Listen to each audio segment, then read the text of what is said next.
जय श्री कृष्णा दोस्तों, आज हम आप लोगों के लिए लाए हैं अकबर बीरबल की कहानी। भारत में उपलब्ध सभी कहानियों में से बादशाह अकबर और बीरबल की कहानियां सर्वश्रेष्ठ हैं। बादशाह अकबर, उनका राज्य और उनके मजाकिया मंत्री बीरबल शामिल हैं। बीरबल बहुत ही मजाकिया और बेहद बुद्धिमान हैं। वे हमें हंसा सकते हैं, मुश्किल जवाब को सोच सकते हैं और यह समझ सकते हैं कि किसी कठिन परिस्थिति से चालाकी से कैसे निकला जाए। तो चलिए बिना समय गवाए पढ़ते हैं और जानने की कोशिश करते हैं। वैसे तो अकबर और बीरबल से जुड़ी 200 से भी अधिक कहानियां मौजूद हैं जो कि मनोरंजक है और सीख भी देते हैं, लेकिन आज हम अकबर बीरबल के बारे में पढ़ेंगे और जानने की कोशिश करेंगे। ये कहानियां शुरू से अंत तक बहुत मजेदार और अत्यधिक मनोरंजक हैं। दोस्तों, बादशाह अकबर और बीरबल की कहानी पढ़ने से पहले चलिए जरा उनके बारे में फटाफट जान लेते हैं। अकबर और बीरबल कौन थे?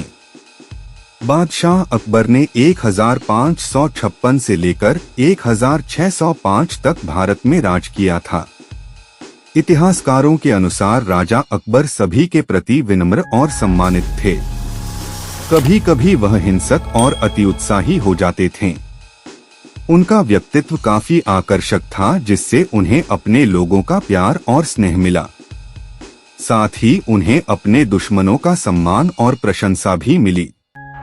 बीरबल का जन्म तिकावनपुर के एक गरीब ब्राह्मण परिवार में हुआ था। तिकवानपुर जमुना नदी के तट पर स्थित है। अपनी तेज बुद्धि के कारण वह अकबर के दरबार में एक मंत्री या वजीर के पद पर कार्यरत थे। वे एक महान कवि थे और उनकी कविताओं का एक संग्रह आज तक भरतपुर संग्रहालय में संरक्षित है। तो चलिए शुरू करते हैं अकबर और बीरबल की कहानी को। एक बार रानी ने राज्य में अंधे लोगों को भीख देने का फैसला किया। यह सुनिश्चित करने के लिए कि कोई अंधा व्यक्ति भीख लेने से छूट न जाए, अकबर सम्राट अपने लोगों से राज्य के सभी अंधे लोगों की सूची बनाने को कहते हैं।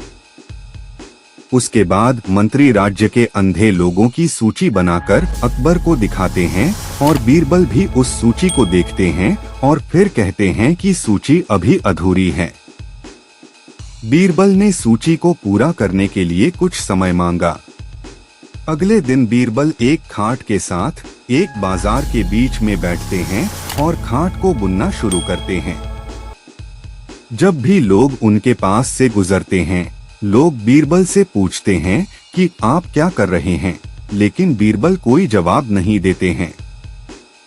जैसे ही दिन समाप्त होता है, अकबर बादशाह भी बीरबल की हरकतों के बारे में सुनकर बाजार आते हैं और बीरबल से पूछते हैं कि बीरबल तुम क्या कर रहे हो। बीरबल चुपचाप अपना खाट बुनने में व्यस्त थे। उन्होंने अकबर को कोई जवाब नहीं दिया।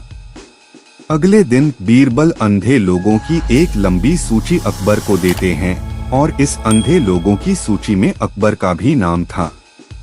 अकबर बीरबल से यह पूछते हैं कि इसमें मेरा नाम क्यों है। उसके बाद बीरबल कहते हैं कि जहांपना, आपके साथ साथ उस सूची में मौजूद सभी लोग कल मुझसे खाट बुनते समय पूछ रहे थे कि बीरबल तुम क्या कर रहे हो, जबकि मैं तो सबके सामने सिर्फ खाट बुन रहा था। फिर भी यह ऐसा सवाल पूछ रहे थे जैसे खाट दिखी ही नहीं सभी लोगों को। अब ऐसा सवाल तो कोई बिना आंख वाला ही पूछ सकता है।